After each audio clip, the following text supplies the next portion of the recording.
You already know his story, where he comes from, what he's been through. This conversation is about where he is in life right now. Francis Tiafoe, welcome to the Changeover.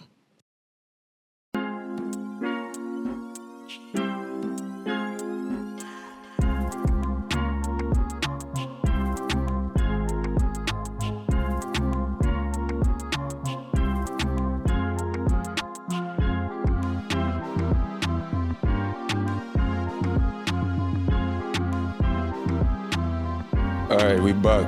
Justin Roberts here, and my co-host Jordy McGinley over there. And where you at? Abidjan, Ivory Coast? Ivory Coast, yeah. So we got a big one today, man. So we're trying to get this guy on the podcast maybe now since October last year. I hit him. He said, yo, let's try December. Hit him in December. He ain't answer me. Say, all right, cool. Acapulco come around. I was like, yo, let me try again. Man said, yeah, I'll do it. Hit him. Yeah. Hit him before Houston. He said, yo, Saturday, let's do it Sunday. Hit him on Sunday. Nothing. So I said, all right, ease up, ease up, ease up. Then this morning, randomly, I sent him the intro. And he was like, yo, this shit hard. Let's do it. And then a couple hours later, now we on the podcast. So Francis, thanks for joining us, bro.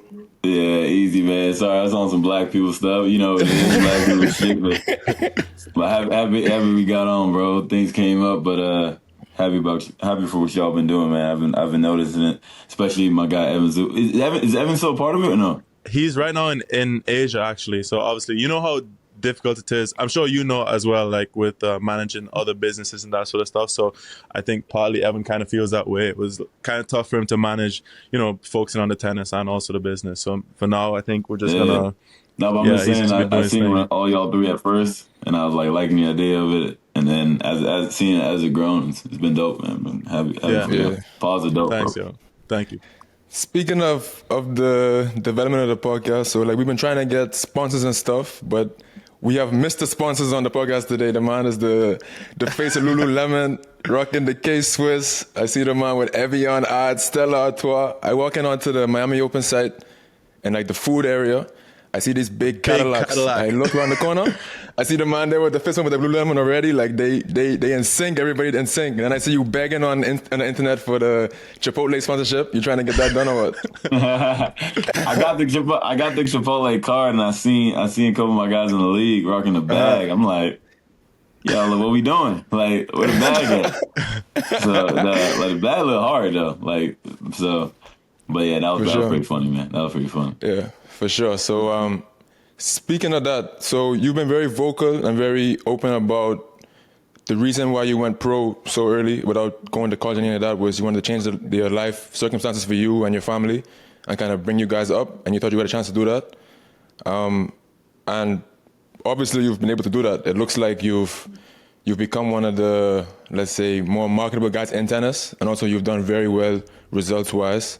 But I'm curious about the motivation piece. So after having achieved all of these things, and I'm sure like changing your family's lives, like your dad no longer working at College Park. I see him where we train at Rainberry up in Boynton, like playing tennis every day, like having a good time. Like life is good now. Have you ever had to grapple with complacency, like kind of making it to a point where now you're kind of comfortable in life? Do you ever feel like you're satisfied, content with where you're at? Yeah, I get that often. Okay. I mean, it's because it's rightfully so. Obviously, I've had such a crazy journey, and to be able to do some of the things I've already done has been impeccable. Obviously, I'm super young, and there's still a lot more things I want to achieve and want to do in the game. I still want to push the game forward in a lot of ways, and not just on the court. So, I think that motivates me. But, yeah, man, definitely get complacent. Like, you know, you have big U.S. Open runs. You look at the rest of the year, like, you got all the hype going, and then you're playing in Asia, and you're like, bro, I don't really feel like being here. Like,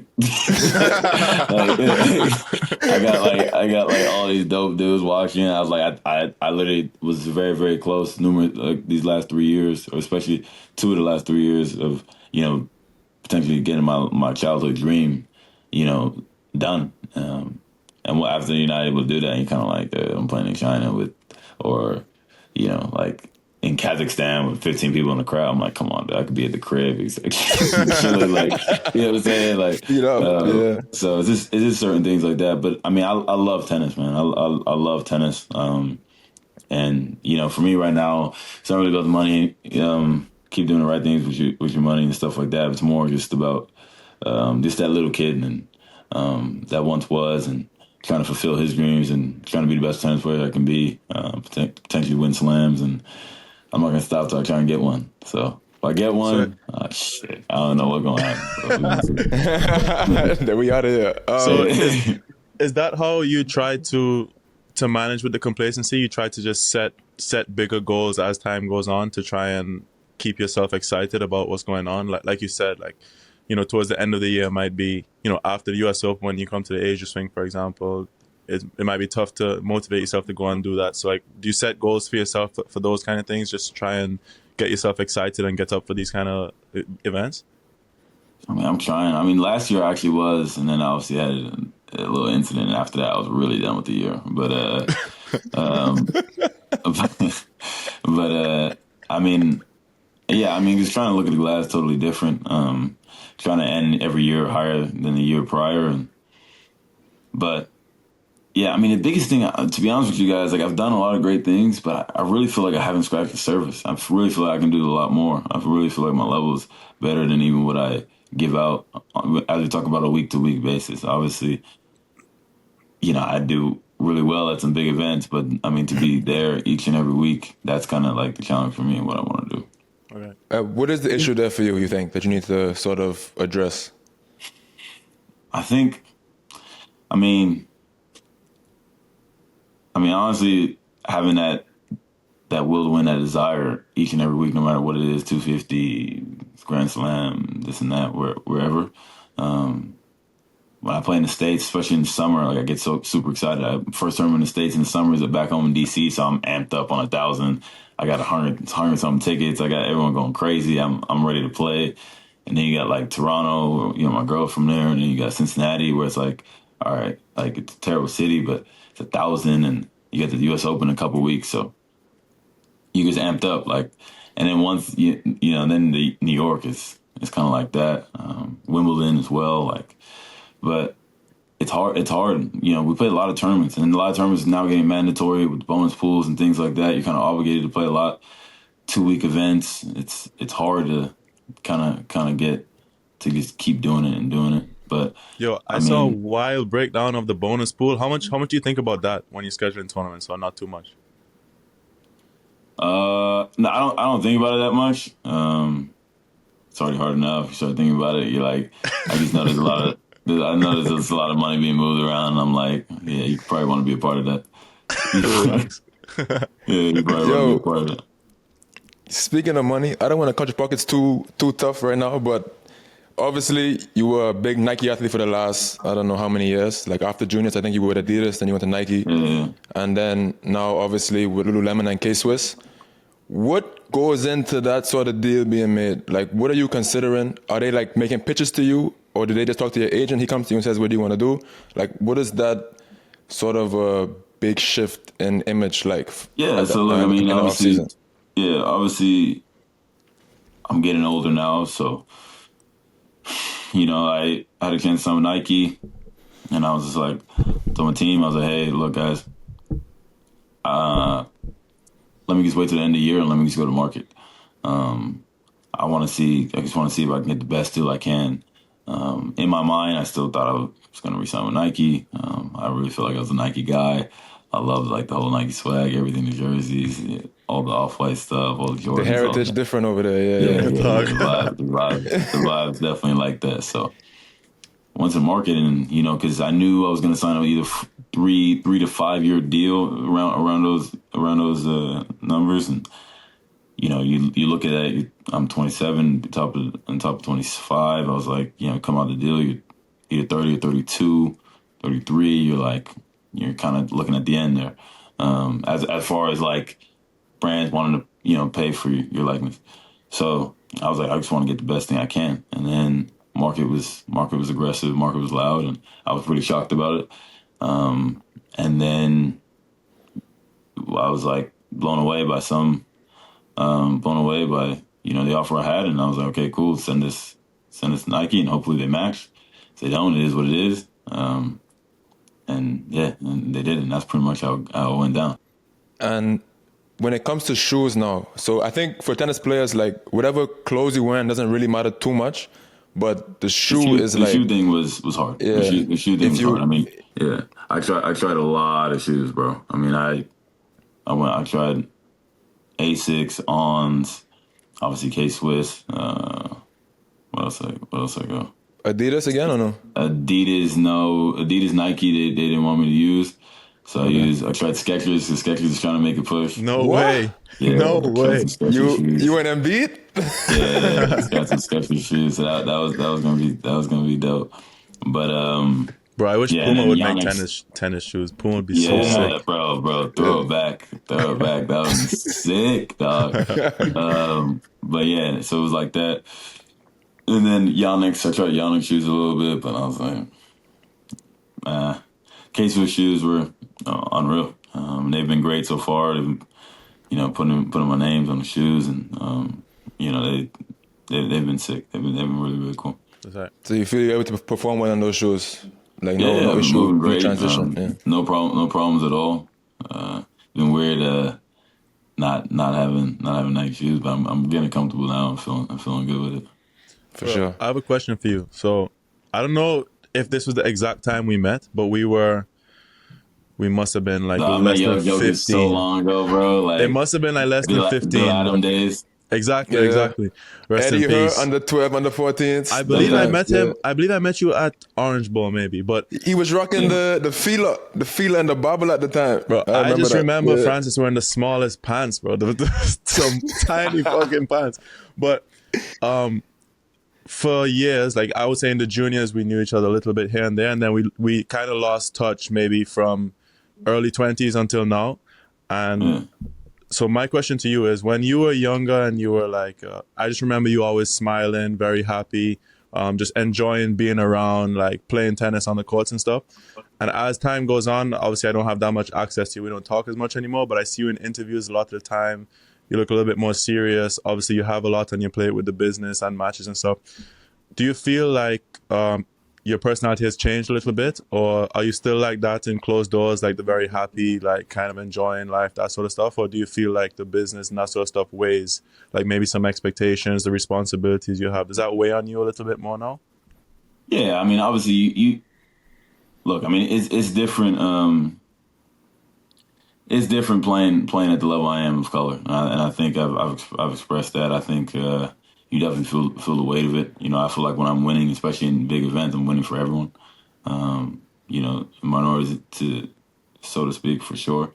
And then there's a lot of things I want to do. I want to play the game forward. I got a lot of other things I got on my plate that I'm doing, but at the same time, I'm still me, bro. Obviously, in the press and stuff, they want to hear some good things from me, so I try to give them those, quality things and not act like a kid 24/7. You gotta grow up at times, so kind of just understanding moments. But I'm still me, bro. I mean, I still joke around all the time. I'm usually late for everything. Still very much so like the same old me. Because at the end of the day, tennis is what I do, but it's not who I am. I love people. The people I'm closest with, I'm still very cool with, man. And I'm not really changing. I'm gonna stop hitting the ball at one time. So it's not the end all be all, but gotta enjoy it while it's here for sure. Hey guys, quick break from the episode. The best way to support us is to like the video, subscribe to the channel, ring the notification bell so you don't miss any of the upcoming videos. Thanks for watching and enjoy the rest of the episode. So to present day, like how you doing though? Like this kind of the second year in a row where it hasn't started kind of the way you would want the year to start. So like how are you feeling just in general right now? It was hard. I mean, it was hard. It was hard because I saved my year, quote unquote, last year with semi-US Open, huh? Yeah, semis US Open, following Cincinnati out of nowhere, yeah. Semis in DC. So, I mean, bro, I finished top 20. I finished 16, 17, or whatever, 17 in the world with only four tournaments where I didn't lose in the second round. Which is, I mean, that's unbelievable. I mean, it's crazy. Unreal. Like when you say it out loud, it's madness. So we take it though. Take it. 100% we take Take that. it. What do you mean? Take Take that that shit and 100%. run. Yeah, And the Lulu deal too. And I One ain't time. looking back. And a Lulu deal, dog. And a Lulu deal. Show me the bread, bro. Show me the bread. So, yeah, you gotta show up when them lights come on. So I think that's what I did. But yeah, I mean, it's definitely not easy traveling week in, week out and just losing early. I mean, I feel like obviously I had the clown comment that came out last year at Wimbledon, but but like parties just like, dude, what's going on, man? Like, but I honestly think it starts with not really wanting to play at the U.S. Open and kind of bad habits, and then you're not like subconsciously you're not really thinking, oh, like, okay, guys are looking in the locker room. Oh, this guy's a little liable right now. Like, I can maybe beat him if I'm come out and play hard and this and that. And then you start the year, you're like, okay, I'm about to start strong, and then you lose a couple matches. This year was a little different than last year. Last year I thought I was playing horrendous. This year I'm losing a lot of tight matches. It's not really coming up clutch when I need to. And then, but it's tough. It's tough because it's like, when do you're like, okay, when is when? Like, can't keep losing second round every week. Like, what are we doing? And then when you make a final, that feels good. And then, but I mean, luckily I don't panic because I'm like, it's gonna fall, and when it does, it usually falls in bundles. And I'm always dangerous every week, so it doesn't really matter. But you just got to be ready. You feel like that locker room presence is a real thing, like what you mentioned, like, one or two results don't go your way, and then people in the locker room start to think, like, maybe we can get the result here against Francis. Like, you think that's a real thing? Oh, like the energy 100%. you have and that sort of stuff you're carrying? 100%. That's why I think the biggest thing is what I'm starting to understand, like, what I struggle with. I mean, when I was younger and earlier in my career and in moments in my career, like, you win a lot. Like, and so when you get to a point where you think you got the tour kind of on hold, like, you got a good, like, rhythm of it, and you start losing a lot, like the ego and this and that, all that. You're like, bro, losing all these matches, like, and you can't allow a loss to then become 3-4, right? Like, it can't mean that much because we're playing 26 tournaments. Last year I played 26. I mean, I would love to play 20, but can't even do that. This year I probably played 24.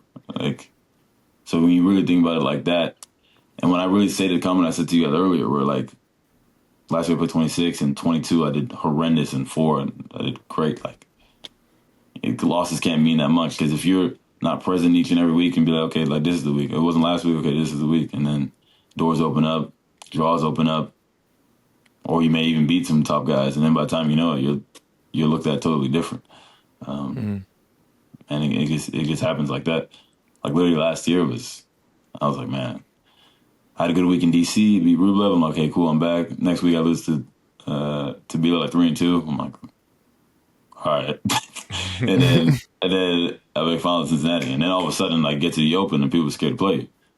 And then you can feel that. So it's just trying to be ready each and every week and have short-term memory. So you mentioned not panicking. I remember I hit you after you lost to Fokina in Acapulco. Not that you didn't need to hear it from me, but I was like, bro, at some point it's gonna click. And you said to me, it always does. So would you agree that not panicking is the biggest skill as a professional tennis player? Like, whether that's in a match or throughout the year? And, like, kind of how do you process these tough moments? Like, what kind of things are you telling yourself to try to stay kind of even keel through all the ups and downs in the year? Honestly, like, when I'm really, like, in a tough spot, I'm like, bro, you was built for this. Like, it's never been easy for you. You came from that. Like, you started from the mud. Like, so you losing a couple matches in the nicest cities in the world. Like, get over yourself. You're not that important. So, like, the perspective, you got to really go there. And then you kind of start building it back up, because I'm like, yo, like when I was playing at College Park and didn't know what shoes I was going to put, Rackets, that was tough. This is really not that big of a deal. Sure. If you really break it down. So, and then when I say it always does, tough moments don't last forever. Tough people do. So when you kind of just keep approaching it, like, be pissed because you're a competitor, but when you kind of keep approaching it, like, it will happen. I am that guy, that confidence. It'll fall. Keep doing the work. Understanding why you're losing. Don't just sit here and feel sorry for yourself. Understand the whys, and then when those moments do happen, the appreciation is way better. And then you can ride those waves. But I just think perspective is so big, you know. When you have that right perspective, you can compete at a high level. It's not easy. There's times where you're like, man, bro, I'm done with this. I'm over this. But you got to turn the page. And that's having good people around you as well. Who are the kind of people you have in these moments, like you said, about having good people around you? Who are the good influences that you have? Like, who do you turn to in these moments? Or are they there for you already, or do you have to reach out, or, you know, I don't know, mentors, or just your team? Yeah. Like, what's that like? Yeah, I mean, my girlfriend's been amazing. I mean, she's been with me for so long, 10 years. This year was open. So I can always kind of vent to her. She's always going to be there through all the ups and downs. Twin brother. I mean, you know, my parents, you know, they love me no matter what. So, you know, they're great. I got all my boys back home that I grew up with, playing tennis with, that I'm still super close friends with, cousins and stuff. I have people outside the game where I can just go and not even speak about tennis, and just want to make sure that individual friends, Tiafoe is good. Forget about the guy with the racket in his hand. And sometimes you got to get away from it to really have appreciation for it. So I got a solid group around me, but my immediate family is amazing, and they've always, every time, no matter win or lose, I just, you know, I appreciate you, thankful for you. You know, when your immediate family's telling you they love you no matter what, it gives you space to just compete, because it's like it's something in the world. Like, how good are you at separating the identity from on-court to off-court, especially when it's not going well? Like, does it rub off on you a little bit? Like, where you're like, you find yourself dozing off and not being present with your family and stuff when you're not playing well? Or is it like, when you're on the court, you're on the court, when you're off the court, you're off the court? I like to separate the two. I mean, the idea about it is like, you don't want to be different in either situation. The idea is like, I played the game of tennis because I had fun playing it, right? And I would do it for free. And now, like, in my personality off the court, like, it's just fun, galley. And so you want to kind of just have that happy medium when I'm competing, but you can't let it affect your everyday life. You can't. It must be so different, like I said, when we were young, like at Orange Bowl, at, what was it, Frank Veltri, like on the clay courts and stuff. It's like Francis was walking around, you know, like 1 or 2 rackets, and then we just hit and mess around and whatever. But now it's like, I'm sure you have no space to breathe. If you walk around a tennis court facilities, people don't want pictures and videos, and like, it must be so hard. Like, I've seen you got me in your DM every other day asking about when are you free? Must have a million Justins in the DM, bro. It must be so hard to like. It's not easy to just be yourself, because I'm sure what you actually want to do is like every now and again mess around and play mini tennis and like, you know, just enjoy it like before. But now it's probably such a hard balance between like performing and actually getting the job done and actually enjoying like life outside of the 1.5, 2 hours that you'll actually play a tennis match that day. Yeah. That's why I love traveling with my girl. That's why I love when some of my friends fly in for tournaments, where it's like, go to nice dinners, hang out, like, and just be away from it all. Do just normal shit. Go to movies, go, you know, rooftop bars, hang out, like, chill. It's so underrated to just get away for a few hours a day. Like, to have your friends around or family around and go to dinner or play video games or like just something is so underrated. In the room, like, just hang out, like, just go to, like, just do basic stuff. Go to other, like, I love sports entertainment, so go to any other sports and just kind of just hang out with other guys, different sports. It's unbelievable. Get your mind off it, and just do regular things. I just love this thing. I'm a regular dude, man. I just like, you know, people get all excited and stuff like that. You know, I don't love it. I just love to just be like a regular dude. I love kids, so when kids are going crazy, I love that. That's what I'm saying. That's what I remember you being like. So like now, I see sometimes some of the interviews and stuff like that, and I'm thinking like, look at how put together the man is right now. It's like the man's not even cracking a smile, bro. That's not how it was like when we were younger. You know? No. I'm definitely 100%. I'm definitely still very much so like that. You don't want to be there. You're just getting it done. Get the job done. Then I'm just here so I won't get fined. I'm just here so I won't get fined. This is why like y'all's part is dope, because y'all two are just chill dudes and just trying to hear like the genuine side of guys, right? But I mean, a lot of times you got to think, bro. Like media, you say one thing. I mean, look at my clown thing at Wimbledon. Like you say one thing, like it gets taken way out of proportion. So a lot of times people just don't even want to entertain that. You know what I'm saying? Like they just kind of like, bro, is media training real? Media training's real. Media training's real. You had some? Yeah. I had to. You can't call people clowns on the internet. I had to. And also like the mumbling shit and people like, what's he saying and this and that. But I'm like, bro, I'm from Maryland, bro. Like we can talk, like bro, like. But yeah, so they definitely get on me, like more like enunciating and speaking slower and stuff like that. Yeah, that's my problem too. Can you relate, Justin? Yeah, a lot actually. Yeah. and being political and stuff like that. If Justin's just like me, how quick he speaks and shit. Yeah. I mean, he's just like me. I haven't talked to him in a long time. Like, no, but he's like, improved. Like, Justin has improved. When this podcast started, he didn't like being like. See the role that he has today, where he's like. He's the one who prepares majority of the questions. He will ask the questions and kind of lead the podcast. At the beginning, he didn't want that role because he didn't like the presenter kind of role. But obviously, we're doing this 2 years now. Look at how good the man's doing. The man's killing it now. No, he's solid, man. He's confident in it.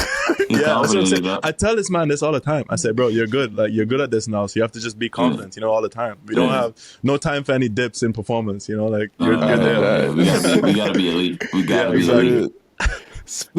So.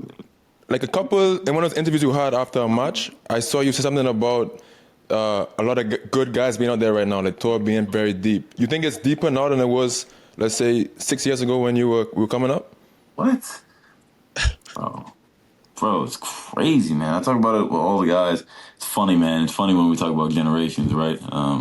Well, first off, like, those guys played in the era where they played with the best 3-4 players of all time, right? Mm-hmm. And for me, Andy's still the fourth best player of all time because he played in an era that was insane. So and then you had Stan and you had Delpo and all these guys.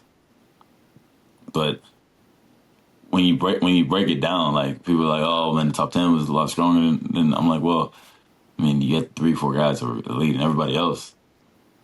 I mean, what's the difference between like I don't know, like Kay, Burdich, Songa, Monfils to these guys. I mean, Casper, Rublev was always losing quarters all the time, just like Burdich did. Zverev, who's like, he's done everything in sport but won a major, right? Medvedev's a freak. Not playing his best right now, but, there's still a lot of elite guys. But the depth, like, when I got in top 100 when I was 18, but I finished top 100 when I was 19. And I got in the top. I mean, I finished when I was 17. I finished like 160 from February through the year, and then 18 I got in top 100 in 2016. So I'm looking at it like, I mean, I thought guys 60 were like average, 50 were like average, like at best. I'm like being honest with you, like I was 19. I got to like 55, 60. Like I'm playing.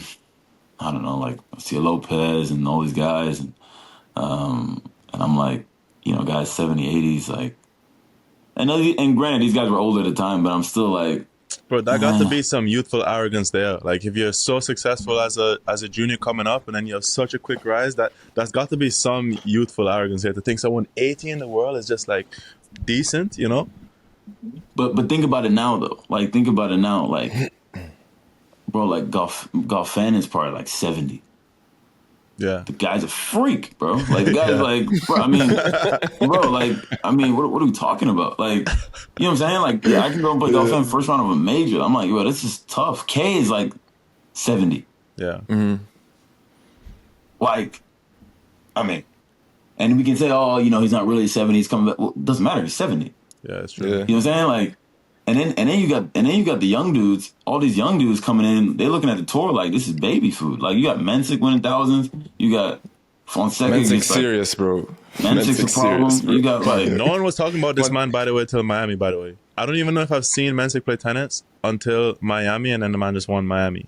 Joke, bro. Like people not talking. There's so many dudes and nice American dudes. Neshesh, Lerner, bro. No one's talking about Mickelson. That's 30 in the world.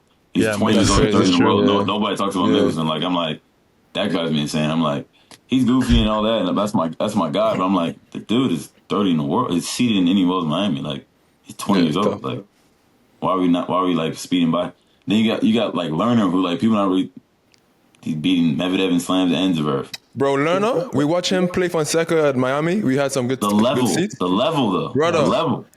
Like when I saw him playing on YouTube, maybe middle of last year when he's winning all those futures in a row, and it was like he looked like he was just super solid, like wasn't missing a lot. Like looked like he was quote unquote pusher, like made a lot of balls, never miss. But I was watching him play Miami, hitting the shit out of the ball too. Like it's not like he's out there just like patting the ball around, bro. He moving unreal, takes the ball clean on both sides. Forehand line, unreal, like underrated. I think how good he is. Very, very good player. I'm telling you, man. So it's just like bro.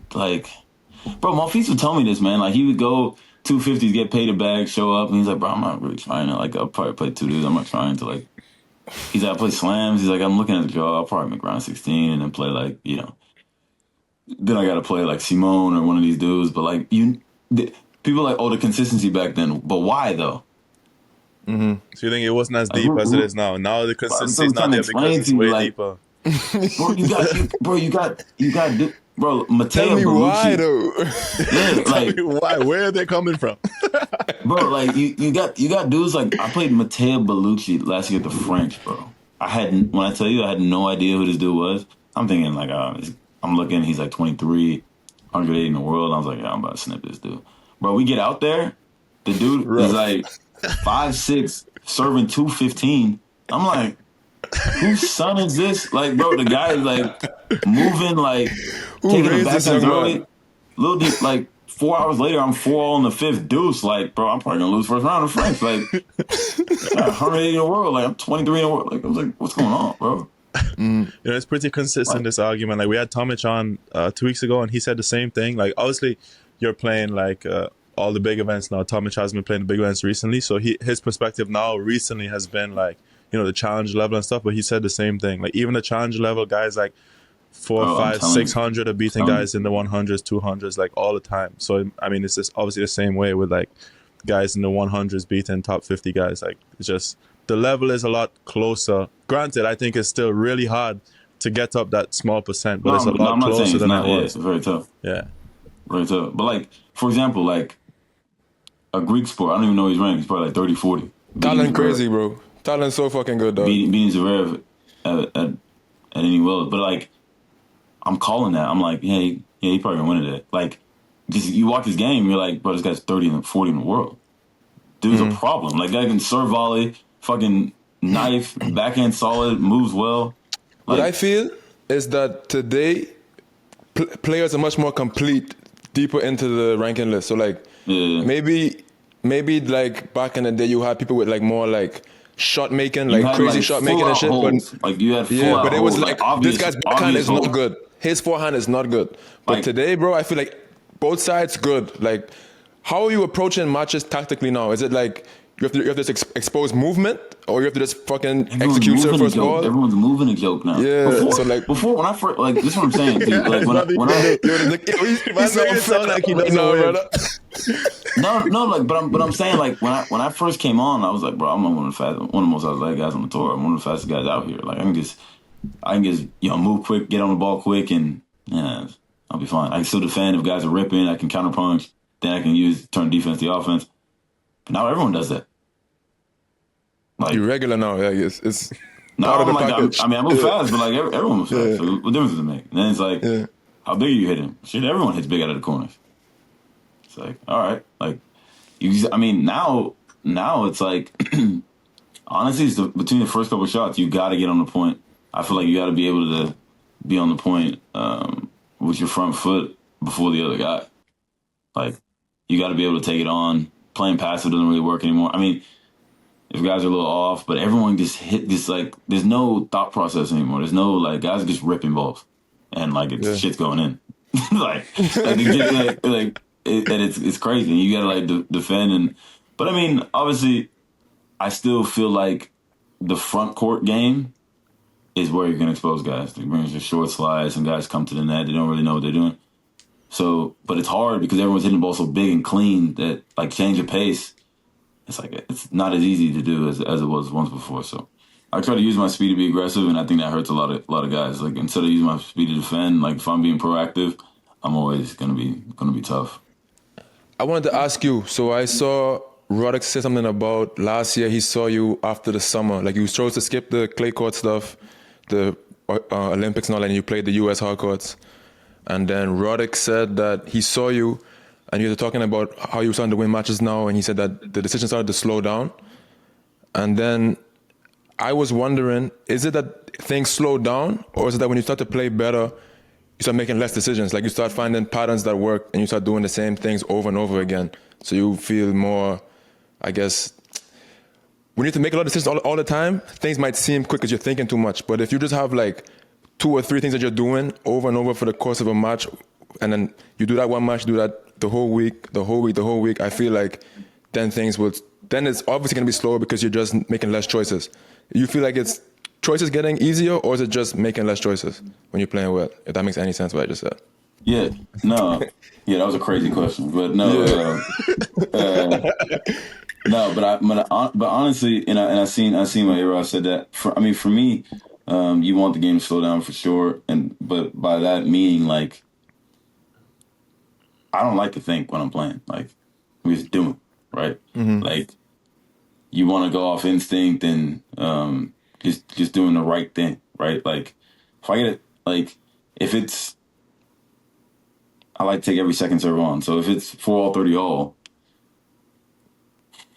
make a decision and stick to it. 4-all, 30-all, it's like, shit, okay, I'm going to nuke this backhand up the middle, and I'm going to look for a volley. If he passes me, great. If he makes me a tough volley, get down and, like, serve volley once a game. If, like, attack from forehand from the middle. Like, just make the game simple. Like, if this happens, you do this. If this happens, you do this. And I think rather than, maybe should I go back or should I just put balls in this point? And I think the more confident you are in your decisions, then you just play off second nature. Like, this is just what I do, and I'm just going to live and die by the gun. So for you, it's just more about commitment as opposed to it's what you're doing. Just commit to something. Like, and when you do that, you can live with it. Like, if you do that and it doesn't work, you live with it. Like, that's fine. Like, if you do it and get passed, or if you do it and don't execute, like... Yeah. I mean, humbly speaking, when I usually do it, it works. Like, yeah, for sure. But I mean, if it doesn't, I'm also cool. That wasn't with very too. humble, but I understand what you mean. No, but 100%. Like, but because when you play not to lose, and you just you're liable anyways. Why not live it on your racket? Granted, I'm not saying go out there and just rip every ball and just make calculated, smart decisions, aggressive decisions. Controlled aggression. Taylor Dent used to talk about that when we used to train with him. He said, if you're playing not to lose and you're just putting balls in against good players, that's risky too. So if you're thinking about, I'm going to take risk by taking this ball on, it could be just as risky if you're just going to let the ball sit there and wait for them to attack. That's just as risky. It's like, what's going to be successful? What's the highest chance of you being successful? And more often than not, against good players, it's not just like hoping someone misses. Bro. Man, say playing not to lose is risky too. My God. Put on put on a hoodie. Put on a hoodie. You got a podcast, bro? I'm gonna text TD. I'm gonna be like, bro, I know you ain't make that up. So I love Taylor, bro. This man Justin wants to make hoodies. Put that on a hoodie. Why don't you throw that in the shop? I would. Speaking of commitment, right? Let's talk coaching changes. So you had a great relationship with Wayne Ferreira in terms of results. I don't know what it was like behind the scenes, but you had it with him. Then you switched coaches now, I guess, twice in the last couple of years. What qualities in a coach do you think that you work best with? I'm stringing up my racket using my Pro Stringer. I've had this machine for 4 or 5 years now. The Pro Stringer is a portable stringing machine. It's very durable. It's accurate. I never have any issues with the tension being incorrect and stuff. It's easy for me to know what to expect from the racket. And we at the Changeover actually have a partnership with Pro Stringer. So if you'd like to go and purchase one, you can go to the website and you get to save $100 off a brand new Pro Stringer when you use our discount code Changeover in the checkout.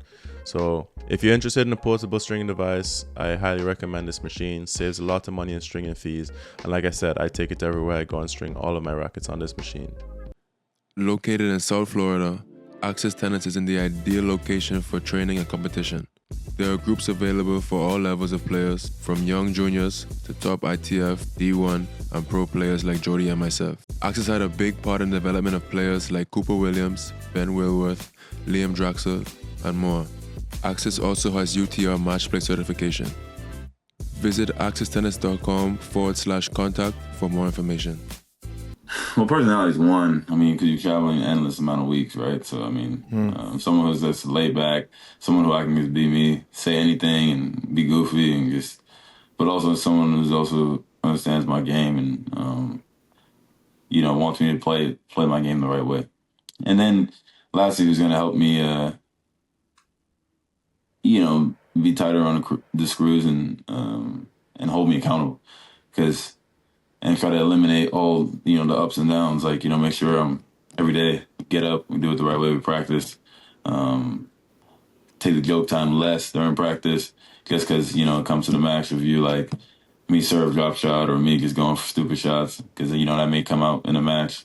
So just holding me accountable on that, holding me accountable and just being a pro's pro when it's time to do it. Then after that, like, kind of do what you want. But, and then the last part, I like dialogue though, like, because at the end of the day, like, I don't like coaches telling me, "I will do this." Well, why?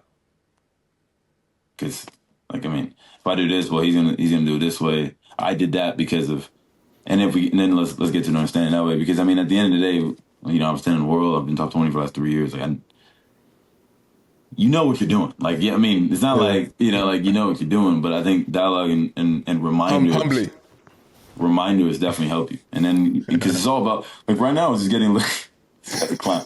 Right now, it's just all about getting edges. He's trying to get little edges. But yeah, so that's what I'd like to find out, coach. Bro, I gotta ask, so the lifespan on tour these days seems kind of shorter for coaches. But, like, when do you know it's time with a coach? Is it like you in a match and he gives you advice and it's like, he told me to go to the guy's forehand? Guys hit it 3 fucking minutes in the last game. Like, is he watching the match? Or is it you at dinner and he keeps ordering the most expensive thing on the menu and you get, like, tired of him? It's like what's the moment that it's like, dog, this guy gotta go? Justin, I told you, it 100% is like cheating on your girlfriend, bro. It's like you have your relationship. I can't relate to that, by the way. I've never done that. I'm not saying that anyone can relate to it, but I'm saying that it's boom, right there. You have your... Francis quiet there, bro. He didn't say a word. Nah, I can't relate to that at all, bro. I ain't playing with that. I'm not pointing any fingers. What I'm saying is, like, you have your coach and you have your relationship, right? And everything here is good. But then every now and again, you hear this one, you're like, fuck, this guy's telling me that my forehand can be like this. If I put my forehand here, that's going to happen. And then all of a sudden, at first, you're like, no. This is what me and my coach have agreed to. But then this starts to weigh in a little bit more. And then eventually, like, at what point do you say, that makes more sense than this one? That's got to be how it is. Like eventually, like voices in the air. Eventually, you look at someone else's system and you'll be like, oh, he coached this person. Look how he got that person to play.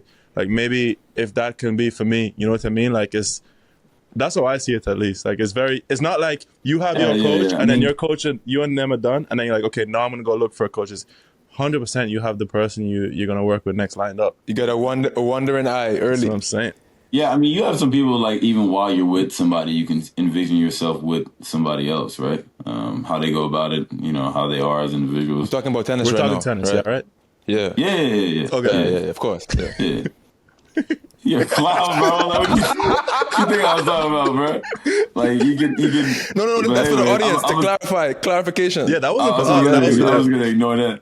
Y'all finna get me in trouble. I ain't playing with y'all jokers, man.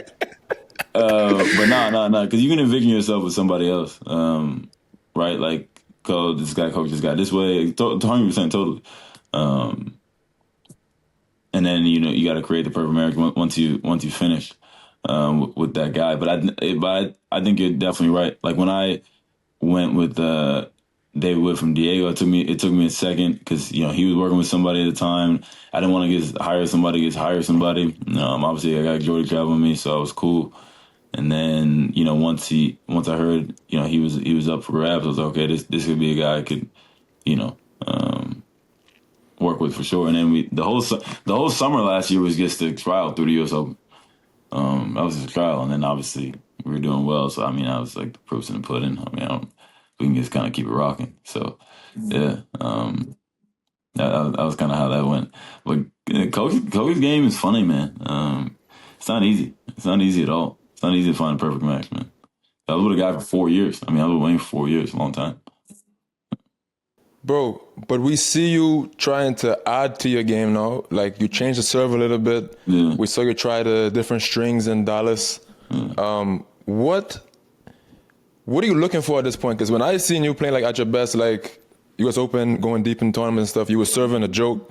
Like I didn't see any issue with the serve, or I think you get enough power. You take the backhand early as shit, you can pop the forehand. So like, what are you looking for? Is it the balls changing that make you want to try to get a few more MPH on the ball? Yeah, I mean, I guess like easier power, use more body on my serve and my arm. I thought sliding my foot up can low better. And it was your idea or the coach idea? No.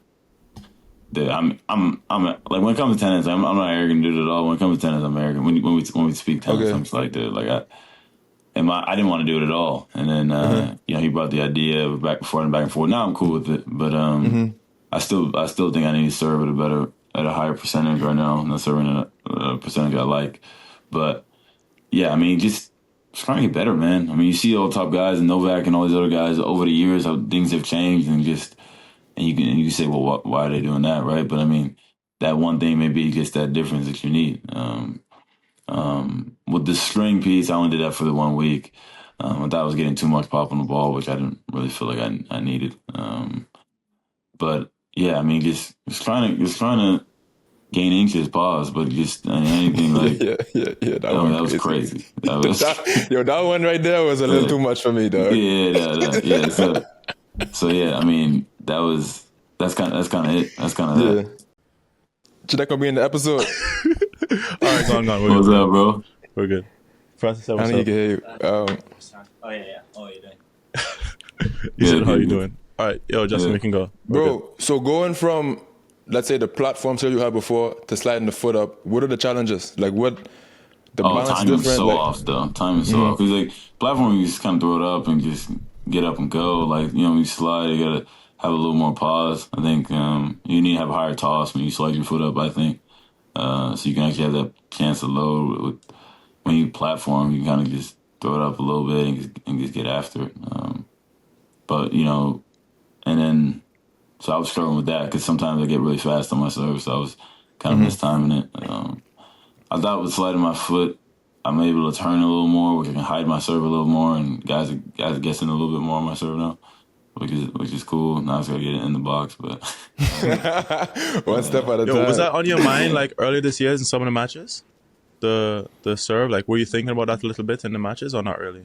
Yeah, for sure. When I was like out of rhythm, I'm like, man, rhythm's off. But I was like, yeah, it'll fall. It'll pay off when it needs to. But yeah, that's kind of what that was. When I switched to, I made the same switch as you, but I was 17. And I remember the issue that I had was like, if I was sliding my back foot up or if I was like placing my back foot up. Like, I don't know if you can relate to that, but like mine was like, because if you slide it, you don't know, like, if I slide up, am I only sliding this much, or am I sliding up all the way? Am I sliding sometimes I feel like too sometimes much around? halfway, sometimes all the way. Yeah. Yeah. Sometimes it's like, did you even do it? Like, it's like, so, but I mean, I think I'm trying to lift my foot up a little bit, and sometimes you're gonna get there, but it's always trial and error. I mean, and I feel like it's a comfortability thing. I feel like everyone's different. Like, I feel like at the end of the day, it's always being comfortable. No question. So we spoke about the schedule a little bit, how you have these 2-week events now, so the year is long as hell. Like, you play Indian Wells, Miami, Houston, you go straight to Monte-Carlo. Can you explain to people what it's like? So you play the final of Houston on Sunday, and then on Tuesday you play at Monte-Carlo. What happens in those 48 hours before you go from playing the final to playing the first round? Yeah, well, first off, my team wanted to leave right after the match, and I kind of just wanted to. I was like, I told them after the final, I was like, I'm just gonna stay, have dinner with the fellas, chill. Our housing family was doing something for us that night that I was staying at, so they, got a bunch of food, drinks, whatever, hang out. Then I would go to dinner after that later in the day, and then just chill. I was I probably would have hung out and have a better time if I won. I wasn't really that much in the mood to do much, but yeah, so I kind of just chilled and hung out, and then left 6 a.m. for 8:30 flight, Houston, Chicago, Chicago, Frankfurt, Nice, and get to Nice, hour drive to Monte-Carlo. So when I land in Chicago, schedule comes out for tomorrow, and they were like, "You're third on after 11." I'm like, I don't get to the hotel till 11. So third on, it's like 2 o'clock. I was like, no. I need to play like 4 or 5. Like, you need to change that. Like now. So we're going back and forth. I'm playing an ATP. Like, humbly, but change it now. yeah. Like, I mean, that's like, it's not happening. She's like, oh, well, I heard you coming last night. I was like, oh, what's up? So that was miscommunication, but I need to go forward. Luckily, it's clay court matches. So I was third on, and I literally went on 4. Like, there were 2 battles before me, and then I went on 4, but so I get there. I get to the hotel like 10:30, 10:45. Then shower, eat, take a little nap, get to the arena, and then warmed up, like barely moving. I'm still like heavy legged, and went and played. I mean, I was hydrating a lot in the airport the whole time. Hydrating a lot once I landed, and then ate, and then get ready for war. I was just like, it is what it is. Getting no pressure, just go out and play. But I was hoping I was gonna get it done straight. I was up 6-2, 4-3 break, and I was like, oh, dude, lose the set, and then have a third set battle. I'm sitting in the chair like, oh, dude, man, it would have been nice to be done in like an hour and 10 minutes. Now it's like now we're about to have a battle, but it is what it is. Bro, how's the jet lag there? Because you had hit me back one of those nights. It must have been 2:30 in the morning your time. Like, can you sleep after much of that? Is it like, what's the rhythm change for you from Houston? I guess 7 hours. Horrible. Yeah, 6 hours. Horrible. I'm still not really climbing. I'm still waking up in the middle of the night. And then obviously on the gram, you got NBA games going on, so I'm just kind of like just chilling. They got some new Netflix shows on, so I'm like. So you don't even try to like go to sleep. You just say you just give in. Yeah, I give it for like an hour, and then I'm like, all right, put the phone down. But if I get up, I'm like, you gotta think my girl back in the States too. I can hit her or my like, you know what I'm saying? Like, so I'm just like, all right, what we doing? But can I ask a question about masters? By the way, like, I see people debating all the time on like social media about the 1 week versus 2 week masters. Which do you prefer, the 1 or 2 week masters? Do you have any thoughts on it at all, or not really? I mean, the one final I made was the 1 week, so I think I took the 1 week. But okay. I mean, I did well any Wells 1 year, 2 weeks. I mean, it's hard rhythm wise though. Like, I feel like you got wasted days. Because it's not like Miami's full rest days, right? It's not like you. Yeah, it's not full rest days. You fully recover. No, you still got to go to the site and do the whole thing and warm up and practice. Some days you got, like, as you go deeper in the event, you got 2 days off. Kind of like the 2 days off. Weird. So weird. Yeah. 2 days off to play 2 out of 3. You know, 2 days off, you play 3 out of 5. You're like 2 out of 3. You're like, come on, bro. I remember when I played Medvedev in 23 in the semis in Indian Wells. I beat Nori 11 on Thursday. So we played at 11. I finished like 1.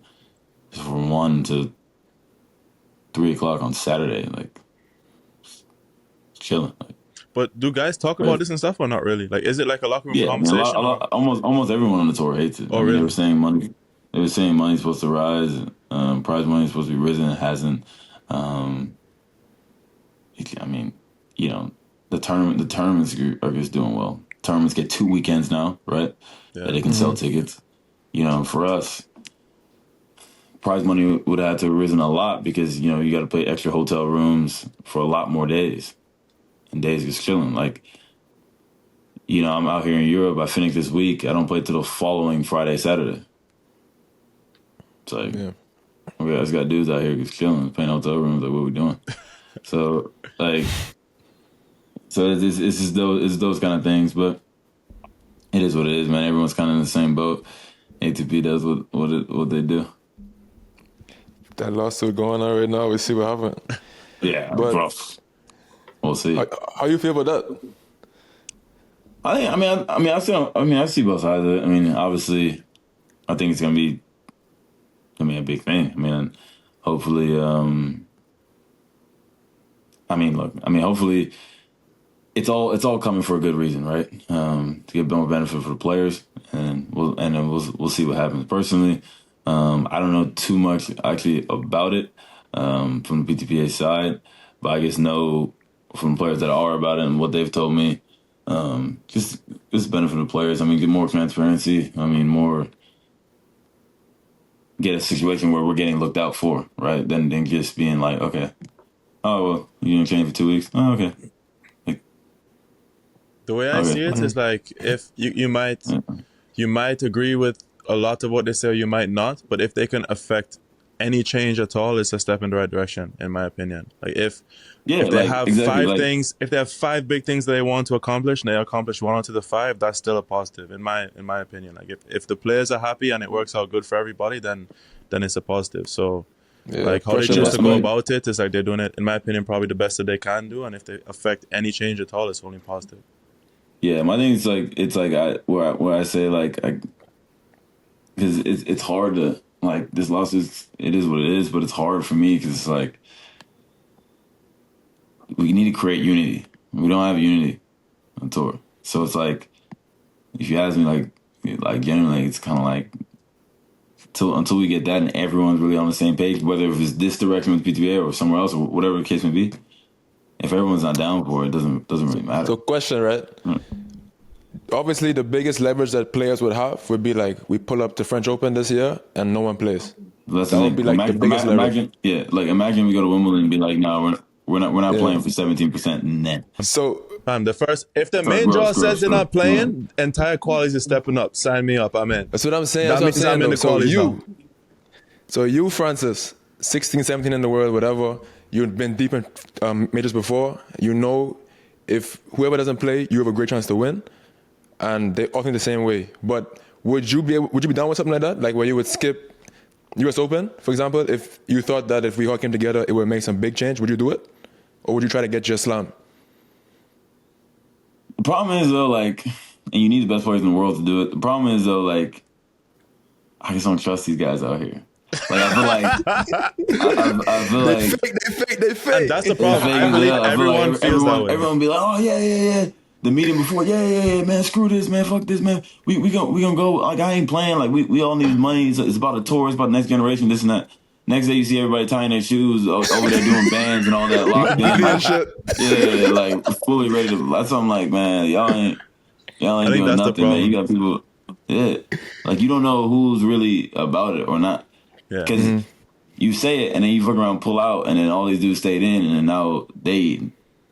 But that's probably the issue with the PTPA thing. That's probably exactly what it is. It's like they, because I've seen like some of the debates between like Roddick, like on the Roddick podcast and stuff, and that's probably the thing. They're saying that we have these players that are in support or whatever, but it's exactly what you're saying. That the moment that it's time to like, say, okay, I'm not playing. Like this is the time to put my name on a piece of paper, then they don't. And I'm assuming that's what happens. I don't know, but it's the same thing as what you're saying. If everyone says, I'm going to play, and then all of a sudden tomorrow you say I'm lacing up their shoes, that's exactly the same thing. It's like they're scared because they don't want to be the one that does it, and then other people don't do it, and then, And that's why, like, if you really, like, my honest opinion, that's how I feel about the PTPA and the lawsuit. It's just like, it's cool and whatever, and, those guys who are in support of it or behind it, I'm sure are trying to do good things for the game, but until we get real unity and everyone's really on the same page, really, for me personally, it just doesn't really move the needle. You knew it was on the way? The lawsuit, or no?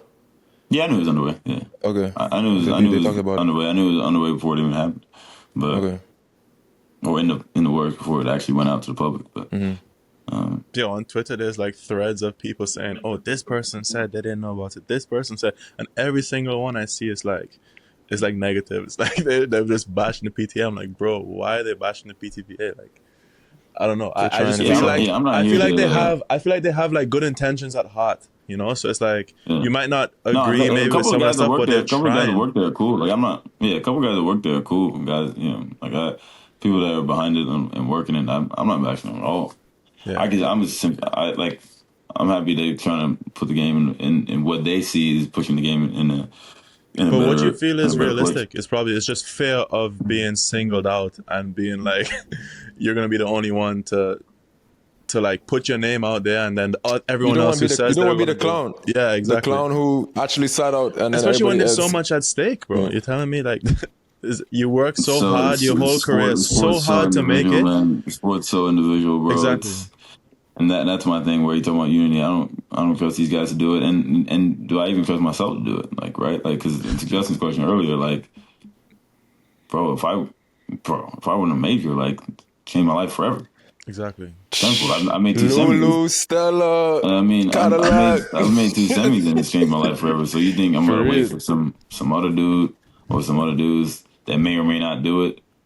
And like what you said too is like you have a window. You saying now you're 27, this deal's up when you're 32, 33. It's like you have these couple of years to do it, so you don't want to on a chance that other people who have the same issue. Probably his case is more extreme than most because like how many people can realistically say they're in slam contention? I would say like less than 20 people in the world probably right now can say that they're in contention for a slam realistically. Mm-hmm. So like all of the other people are like, I worked so hard to finally make it. Now I can win 1, 2, 3 rounds at slams. Now I'm finally like collecting the money that I missed for the years that I was in challengers or the years I was in qualies. Everyone's mindset and how they approach it is totally different. And then now you want me to put my name on a piece of paper that could get me in trouble potentially? Like, bro, what? Like, it's completely. I'm looking at it. Yeah, I'm looking at life-changing money. They're looking at it like they can finally like eat and live comfortable. Yeah. Like, so everyone's looking at it totally different, and everyone has their reason, and rightfully so. Your reason. 100%. This is tough, man. An individual sport, man. All the other teams or all these other organizations that have unions. All these guys are in guaranteed contracts and whatever the umbrella is that they're in under that. What is it? The MLB or the NBA or the NFL. Their ownership group or whatever. Yeah, they're teams that are playing like they're getting guaranteed contracts. So it's like, bro, I'm cool. Like I'll not play. And you're trying to hit the bonus pool. Like, I'm over here trying to the bonus pool. Like y'all like like NBA did strike out, cool. Like I'm making $20 million. Like, like whatever. You want to just strike out, cool. Like whatever. They got so much leverage because they're not stripping over bread. Yeah, for sure. Like our shit ain't guaranteed. Not to mention all the deal flow you got and all the endorsements are great, but that also is on how you're doing as well. Yo, imagine Lululemon hit you and said, Francis, you said that you're not playing Wimbledon. What are you talking about? Crazy. Let me wake you up real quick. We just sent you 600 white shirts. Hey, get up. Let me wake you up real quick. I'll tell you what you are doing. You're putting on these Lulu clothes right now. You're putting on Lulu clothes and you're going to Wimbledon Center Court like yesterday. Yo, speaking of clothes, right? Bro, who packs your bag before a match? Because one dog, like the last few years, you've been changing shirts every other changeover or every changeover sometimes. It's crazy. OD. And 2, before Zuma match this year, or I know how you say his name. No, that was Zuma. iconic, bro. Brother, you left all your rackets at the stringer or what? That was iconic, bro. That was how? That was mental, bro. That's moving like Darian. That's a Darian play. Darian King, bro. We got to talk about Darian King. A Darian play, 100%. That 100%. Guy is a tennis legend. But, so my coach usually grabs the strings and he grips my rackets. So he grabs the rackets, he grips them, and he puts them in my bag. Always. It's cool. So when I go to my bag, my bag's so heavy, as you guys know. I got 20 shirts, I got 3 shorts, I got 3 like after match clothes, I got deals and all. So I got all this shit in my bag. So my bag's always heavy. Granted, everyone's like, "Oh, you didn't feel it lopsided," but one side, I was like, nah, I'm locked in. I got my headphones in, so I just assume I come out that motherfucker, and I'm like, mind you, going to court two, any wells, you got to take a car there. It's like on the other side of the joint. So I'm like, I'm looking around, like I go to Zoom, I'm like, dude, I ain't got no records right now. Like my coach gonna have to run over there and get him. So I told him, I was like, yo, if you don't get your scary ass over there and go get these records. So I've never seen him move so fast. He was going over 3 steps. He wasn't going over 2. He was flying. Then he got the records down. But that was hilarious, man. That was. But the funniest part of that whole shit was you trying to give Zuma a dap. Yeah, and Slime just left me. I was like, I was like, all right, dog. Like, And the tennis TV camera's right there in your face. yeah. I'm like, yeah, man, appreciate it. And he gets turned around. I was like, all right, bet it. That hurt me more than probably like forgetting the rackets, honestly. The tennis TV cameras don't miss shit, bro. They're right up everywhere, in your bro. grill. Bro, you know what I find crazy now is that they catch when you have a medical timeout. Like if I have a medical timeout and I'm telling the physio my shoulder hurting, they have the whole conversation mic'd up, everything. It's like, I feel like you probably shouldn't have I didn't even know that. You shouldn't have that, I think. Bro, you can't even record in a training room. So like, there's some law called HIPAA where they have to keep all your stuff Private. Anonymous. So you can't tell people what people have. Yeah, exactly. So it's probably a problem with that, actually. No, in if the you think physio about room, I can't say this guy was in there before me. What was his injury? Yeah. You can't do that. No. So Not how at are all. they like cameras right up in your grill? Like when Tommy crazy. was having the thing in Dallas, Yeah, I don't even know word how for that word, works for everything. TV. You hold the full thing. Crazy. I don't even know how that works for TV to kind of let these fans know what's going on, why is there a hold up, what's going on with this guy, to kind of be more in tune. I don't know, man. It just feels invasive, you know? Nah, man, I don't disagree with that. But I actually didn't know that. I don't really take medical timeouts that often, but I actually didn't know that. Bro, but back to this clothes. So you said 20 shirts in the bag, probably exaggeration, but how does it work? Because I saw you wearing the pink outfit in Houston, and then you telling me you land the day of the match, and then you're wearing the cut-off Lululemon top. Like, how does, when you just pull up places, they're just boxes in the hotel room? Yeah. So they shipped it to Houston. So I had it in Houston. Okay. What I was gonna wear, and then obviously I had to ship that old outfit back to the crib. So they want me playing that with that here, and obviously in Monte-Carlo. So I was happy about it, but it's so cold out there. It's tough to couldn't show off. I had to play in long sleeve under, but shit was still fly. I liked the fit a lot. That was tough. And at your level, top 20 in the world, how much clothes is it for that week? What are they sending you? Is it just a suitcase full of 12 stuff? t-shirts, 12 shorts, like bunch of underwear, hella socks, wristbands, headbands. So you are reusing the shirts, and they're not all brand new all the time? Yeah, I mean, the first time. I mean, obviously, it depends how the match goes, but 12 shirts and then do laundry to tournament, and hopefully they give it back to me next day. And you were obviously changing shirts like crazy last summer I saw on the hard courts. But at the end of the match with Sinner, you hit him, you dopped him, and you said, I'm not used to playing these matches like you guys. You guys play a lot of matches every week. Like, how much of a challenge is the fitness piece for you, you think, compared to the other guys? Obviously, someone like me, obviously I'm a bit more built. It takes more energy for me to move around. Do you feel like you have a bit of a disadvantage a little bit when it comes to bro. You playing these guys like Demon R is 150 pounds soaking wet. It's like, bro, like, bigger dudes trying to run.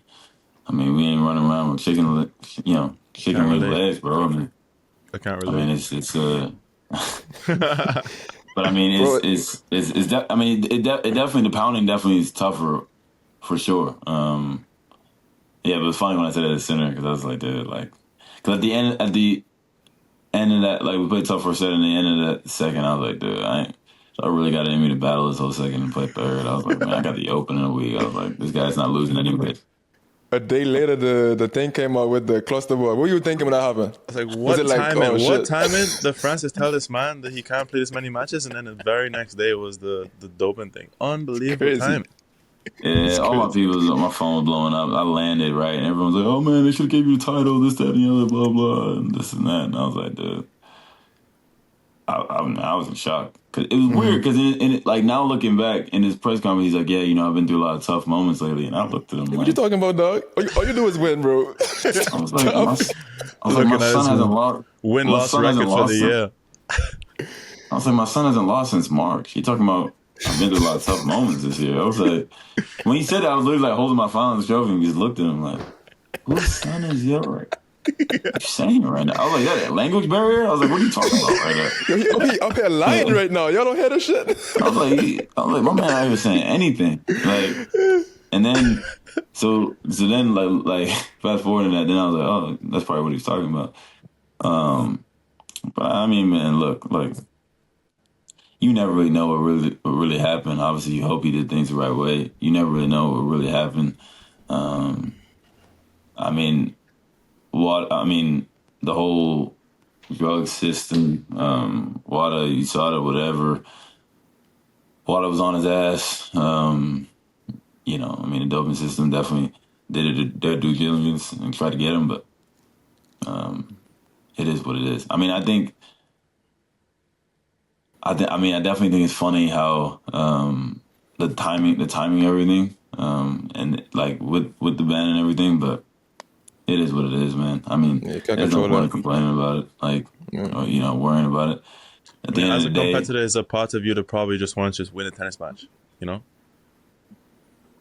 Yeah, like at the end of the day, like I just want to beat him. Like I don't really care. Like so, but look, a lot of things are moving to Italy. A lot of our top guys in ATP, CEOs, CMOs, whatever, are Italian. The year-end finals in Italy. He's Italian, so obviously he's good for the game in that market for sure right now. So it is what it is. We'll see him back here in Rome here in a little bit. Hope he enjoyed his 3-month vacation. Bro, I want to ask you about expectations a little bit, because we've had some talks with other players, and I guess there are like sort of mixed thoughts about it. So, for example, in a big match like stepping onto the quarterfinal of the US Open against Nadal or the semis with Alcaraz, are you thinking or believing that I'm going to win this match, or are you just focused on what you need to do to win that match? And do you think it even matters if you think you're going to win or not? Yeah, look, I think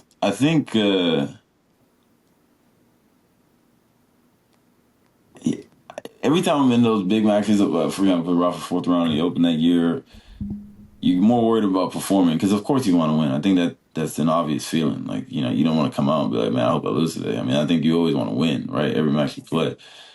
But I think what it takes to win is definitely in your mind. But number one, you want to perform. It's not every day you get to play against, the best player in the world, 23,000 people, the whole world watching. You got no other sports interrupting you. Like, everyone's tapped in watching you. The biggest thing I feel like in those moments what gets me going, and the reason why I'm able to play well in those specific moments is like, I'm like, bro, why don't you just make history? Like, and that gets me super excited. And I'm like, let's just make history. And it's in your hands. And then after that, the nuances, you're like, yeah, I'm gonna need to, like, I know the game plan. I'm gonna need to execute at the highest clip. Otherwise, I'm out of here. Mm-hmm. So, but it honestly, to be honest with you, bro, like, you're living at such a high moment that, like, I'm less nervous and more excited. I'm more nervous in, like, the early rounds because, like, once you get in the fourth round, quarters, semis, it's kind of like, dude, you're living your dream, man. You just House money. Compete. You go and compete. Like, put yourself in a chance to win. Go and compete. But early rounds, you're like, dude, man, I ain't trying to lose. Like, dude, I'm trying to like go deep and try to give myself a chance because, like, can't win the tournament in the first couple rounds, but you sure damn can't lose it. So that's just the biggest thing. Throw that on a hoodie too, Justin. Bro, when you walk out with 8 pairs of shoes in your hands, do you think you're gonna use them shit, or that's just promotion? What do you? Bro, I use them, bro. Your feet sweat that much? And 3 out of 5, bro. You guys don't get it. Like, I don't. Definitely don't. Enlighten me, dog. I be sweating OD. I got the shoes I got on. I got 2 shoes in my bag. I got one more. I got 2 shoes in my hand. I got 1 more shoe in my bag. So you can change twice. So I got 3 shoes. Put the shoes on. They sweat. You can change twice in the match.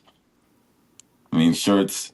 I'm playing in these tanks in New York in the summer, humid as hell. You nervous as hell. It's a tank too. I didn't think about that. It's a tank. It's less. It's a tank, so it's a lighter tee already. So I generally have 20 of them. So I'm like, and I got 3 shorts in there. So you got to change, and it's like, dude, it's madness.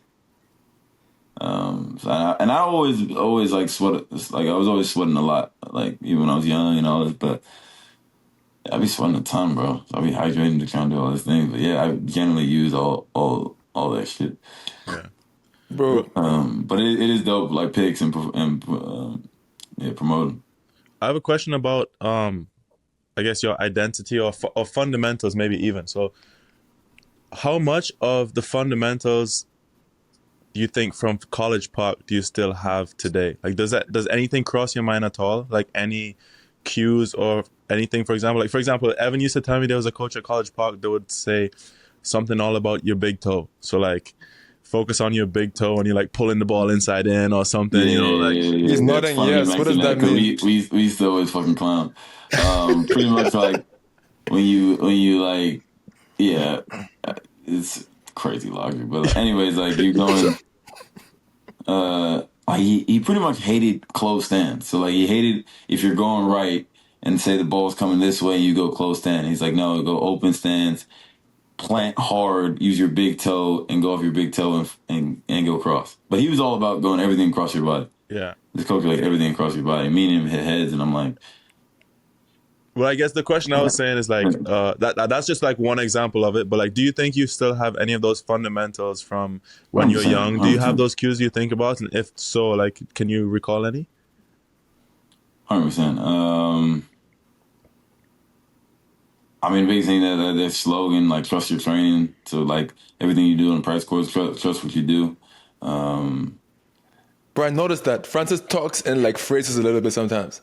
Like, I feel like you have, like, quotes in your head that you like. So those are his cues. His cues are like mental cues, like emotional cues, maybe a little bit more than more like like that.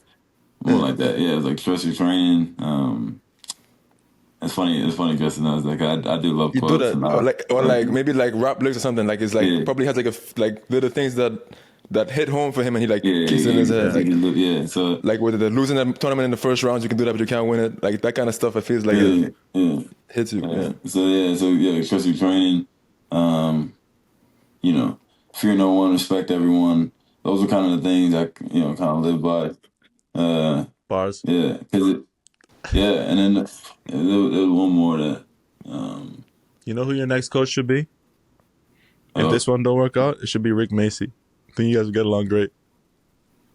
He says that every time I'm down in Florida. Bro, Rick Macy is the king of quotes. The man has quotes all over the place, bro. He's a clown. Some of them shit is terrible though. Like there's one. He's goofy. There's one that says, I don't know if I can do it. "Don't be a cheater, be a cheater." Dog, that doesn't help anybody. I don't know. What are we doing? What are we doing? Like, what are we doing, dog? But you can't. But it was kind of things like that, and then the biggest thing, like they were always like telling me like,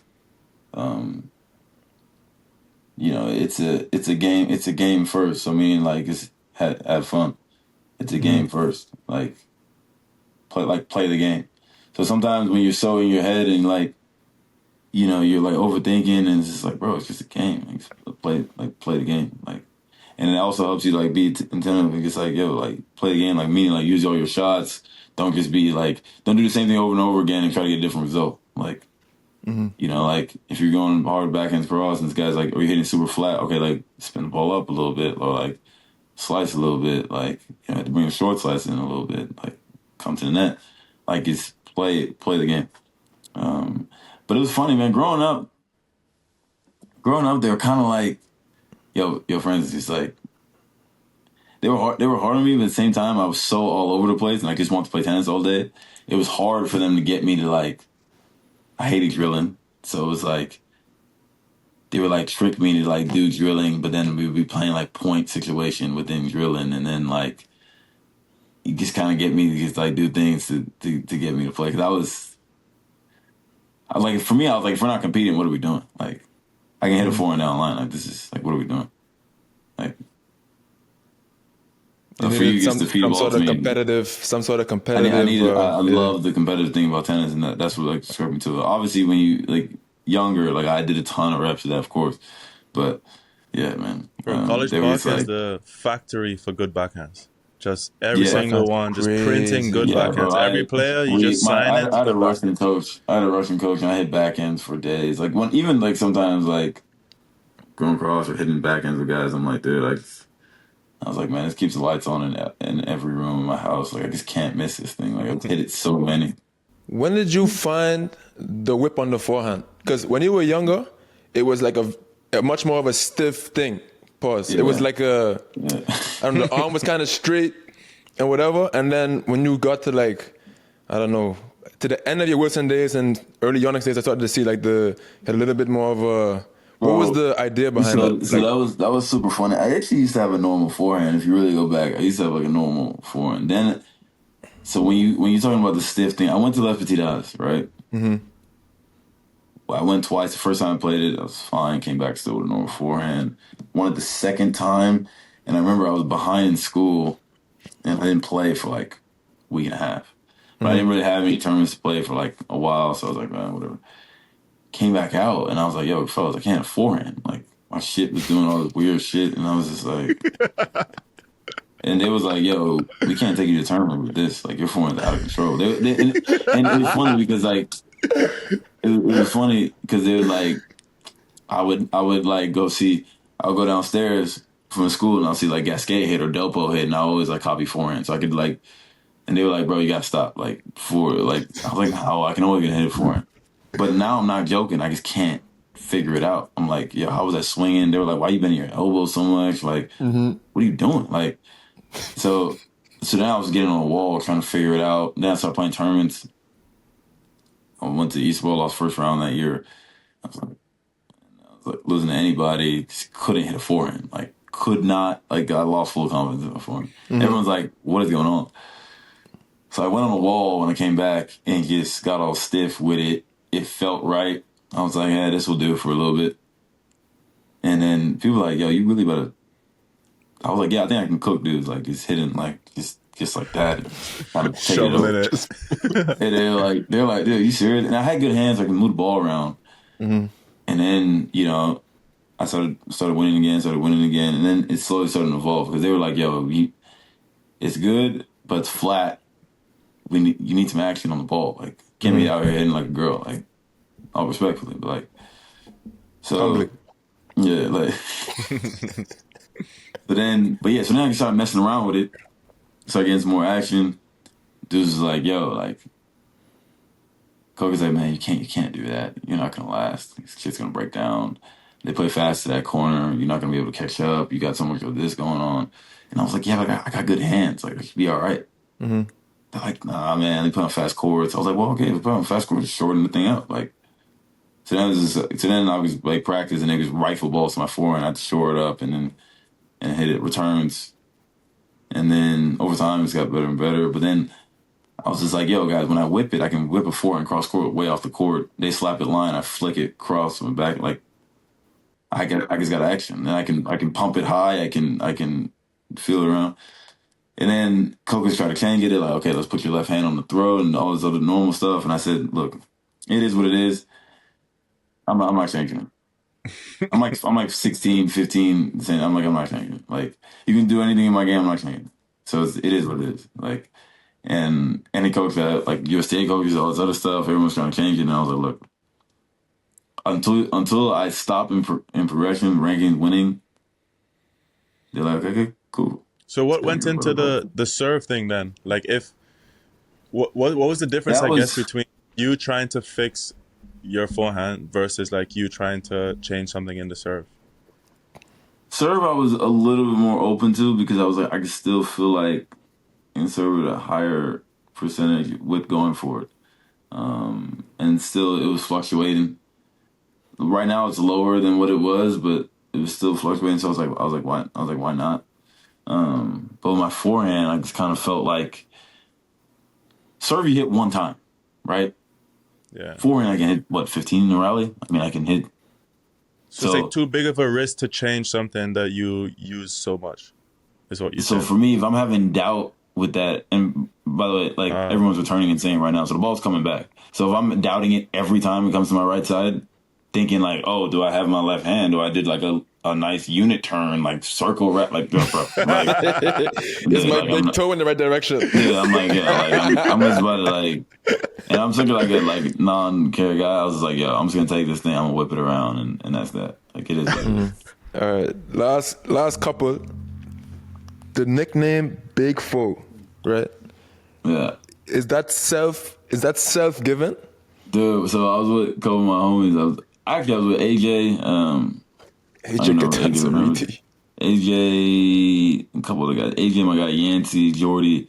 I mean, those guys were about to get ready to go to college, and I'm like, and I was saying, we were talking about some college guys around our age, and I was just like, man, AJ, man, like, I was like, have you seen this guy, Paul Oosterman? He's playing for Georgia now. He's playing crazy. He's like the tall guy that went to Georgia. Yeah, he's like, man, he's like, I'll play that guy. Like, I'm not losing that guy. I was like, see, that's your problem. You think about Paul Oosterman. They call him Usman over there, bro. Like, Usman at 5 and 6 is crazy. The guy's not losing matches at all. So then I was like, he was like, oh, that's the nickname they gave. And I always wanted to go to Georgia when I was younger. I thought going to Georgia was sick. I thought, like, you know, I saw they always had big crowds for college and stuff. So then Jordy was like, so what would be your nickname? And I was like, shit, man, I'll go to Georgia. I don't know. But, like, that shit's going to be epic, man. They're going to be, like, a lot of dogs barking, woo! And then Jordy goes, yeah, they're going to be like, they're going to be over there calling you BigFoe, woo! And I was like, yo, that's hard as shit. I was like, that's hard as shit. And then I was like, bro, I think that's kind of going to stick. He's like, yo, BigFoe, you fucking with that? I was like, yeah, that's tough.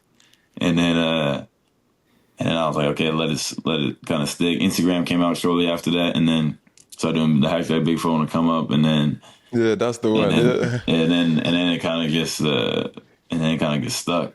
And now like all fans got out here calling me BigFoe and shit. And then so I can't clown you then. So Jordy said it. It was Jordy who said it first. It wasn't you. Jordy, yeah, it wasn't self-made. It wasn't self-made. What match you played? What was the match the Fields match in Miami? And there was just like one guy way at the top screaming like, "Come on, BigFoe!" Like, I just find it insane. Like the kind of support, like BigFoe. He says it like if we're friends, like if he knows you, and like it's like they say it so it's so endearing. Yeah, it's hype. Yeah, they love that shit, bro. It's like, dogs, imagine you're playing, you're struggling a little bit, and you just hear someone like that shout at you. It's like you better fucking get going. Like you better wake up here for everybody, you know? Yeah, bro. So. Generation, let's say 97s, 98s, that's kind of your crew. Who of the guys who made it, let's say top 100, top 200, top 100, changed the most? Like who became like kind of big time, like started acting a little different once they made it? Well, I always clown Zverev. Zverev, he was feeling himself from the jump. Like he was always, he walked the same. He always had the chains on, the band, the long hair. Yeah, he's been feeling himself since the jump. Even though he's thinning right now, even though he ain't gonna like that, so he's thinning like hell right now. He need to go figure that thing out. But that's my guy though. But he's been feeling himself since the jump. He got the same chains on, the same vibe. But you kind of knew he was gonna be like that. He was always really good. And of the Americans, maybe like anybody change at all? The Americans. I mean, Tommy's much more serious than he was once before. Tommy was just as bunch of the clowns I was, doing anything, doing dumb shit, getting injured, jumping fences, just doing stupid stuff. We all were kind of like doing dumb stuff. Riley's as he got older, became much more talkative and just saying anything and not afraid of any type of controversy. Bro, under 14s, I remember Riley being like the nicest kid. Like he was like... I'm not to say he's not nice now, but he just loves confrontation. But now he likes the confrontation. Yeah, that's the word. He loves confrontation. Like he loves back and forth and clowning guys. And he's very funny, but he just loves confrontation. That's my guy, man. I love Riley, but he sees everything. Like he clowns everything. Like he's got so much time for that shit.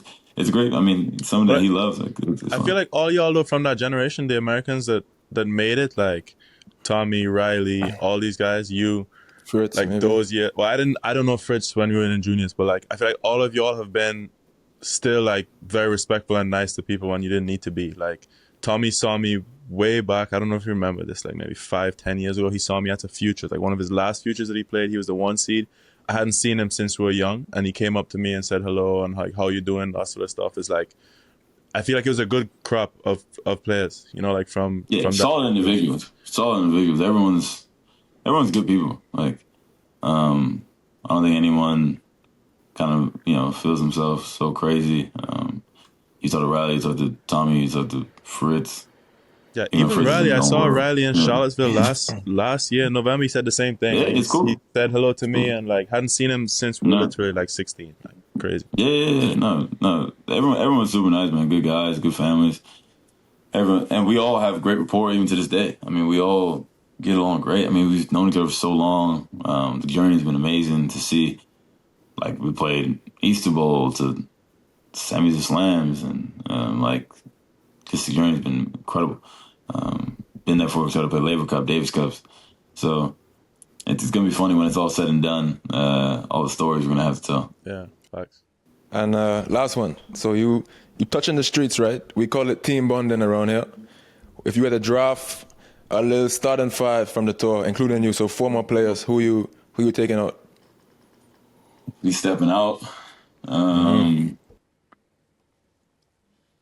We stepping out. It's crazy that you haven't said Jordy already, by the way. That's insane. Oh, we're going only strictly players.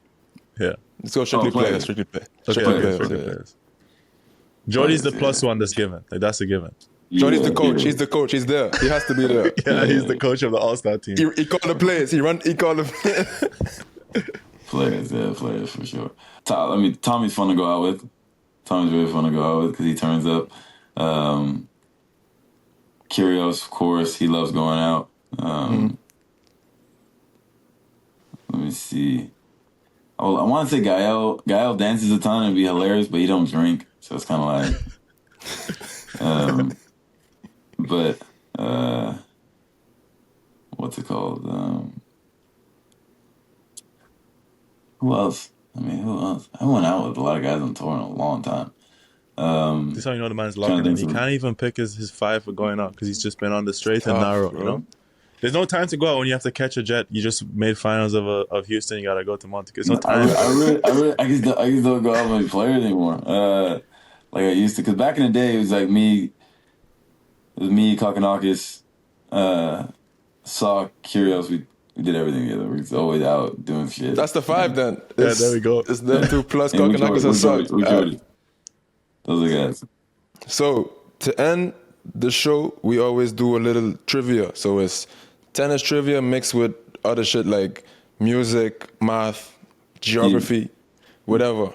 So you versus Jody, I'm gonna read the question out, and when you think you know the answer, you just shout the answer out. If you're wrong, you have to wait for him to answer. Also, if you're both wrong twice, next question. You say easy first to this man throws out the math question, and all of a sudden it don't come easy no more, making me look stupid on the internet. People telling me I'm being mean to Jody about the math and whatever. This man posting stories of me doing weird shit, calling me a nerd on the story. So we can get some payback today.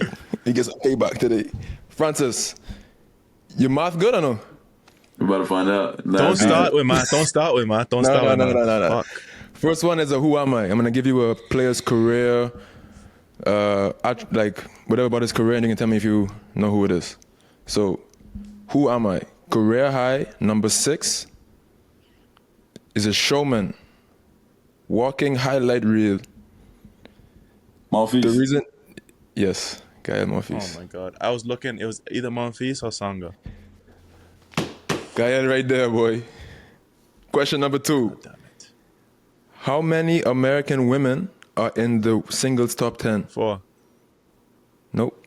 5. No. 3. 3. We got 1-1. It's Navarro dropped out this week. She's 11. Navarro dropped out. Keys, Pugula, Coco. Yes, sir. You didn't know that? Navarro, Yes, no sir. Collins. Collins is outside now. Yeah, Collins is outside. too. You didn't know that? Question number 3. Mathematics. Oh my God. 31 minus 19. Mark's 12 right now. 12. It is 12. Wow. The man locked in. 2-1. Yeah, shit. All right, go ahead. All right. 2-1, Jody. Match point here. Finish the lyric. Actually, name the song. I'm going to give you the lyrics. Dirty soda in a styrofoam. Spend a day to get my mind blown. Dress it up and go to NASA. 1,000,000 miles on the dash. One more line. I'm No, like that. no more lines. Ah. I can put it in rhythm of the No, song. don't. How about We that? both know the song. Yo. Oh. Well, okay. First off, it's Drake. No. Nah, It's Future, bro. So Future is Future. It's Future. It's Future. Future. Yo, you don't know the song, bro? I know the song. Wait, Francis. I'm gonna do it in rhythm of the song. 30 soda in a styrofoam. Spend a day to get my mind blown. Dress it up and go to NASA. 1,000,000 miles on the dash. Come on. All these cops shooting tragic.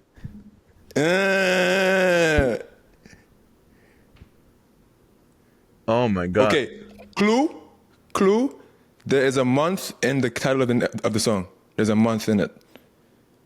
I don't even fucking know the name of the song, bro. Something Madness. March Madness. I don't Francis, like you have to Beyond know that, that man. one. That's crazy. That's like bro. a future classic, family. Can you hear us, Francis? Oh, he's gone. That's why he couldn't fucking hear us. I'll stop this and restart it again. Maybe. Okay.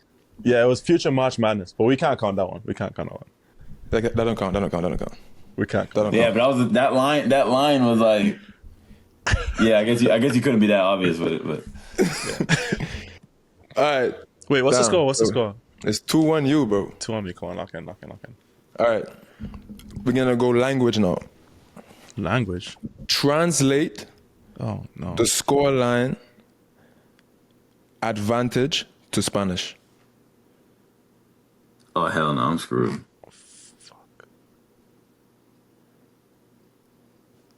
Dos, ad. What is ad in Spanish? Ventaja. Ventaja. 3-1, Ventaja. Jody. Come Is on. it? Bomb. Come on. It is Ventaja, Come yeah. on. Jody's first top 20 win. Hey, that's right. Hey, I'm peaking, folks. I'm peaking. Is this what it Win looks a like? challenge last week, top 20 win this week. What's Is next? this what it looks like being at the top, looking down at What's everyone? next, dog? What's next? That's fire, bro. Exactly. Big Jody on the come up. Let's go. No. That would not happen. I'm not doing that one. Francis, bro, thank you so much for coming through. Yeah, brother. Like I was saying before the podcast, you know, we work really hard here and we get excited for episodes like this, and we've known you since we were kids and we knew it was going to be a good episode. So thanks so much for doing this for us, and yeah, we appreciate it so much. Thanks so much. Nah, that was fire, man. Appreciate y'all, man. All the best to y'all, and no doubt, hopefully we all see each other soon. Yes, Yeah, bro. Do it in appreciate person one day, and I will ease off the DMs for a while, brother. You good? Easy, bro. Easy. Take it easy, brother. All right, Good luck brother, this man. week, Y'all yo. be safe.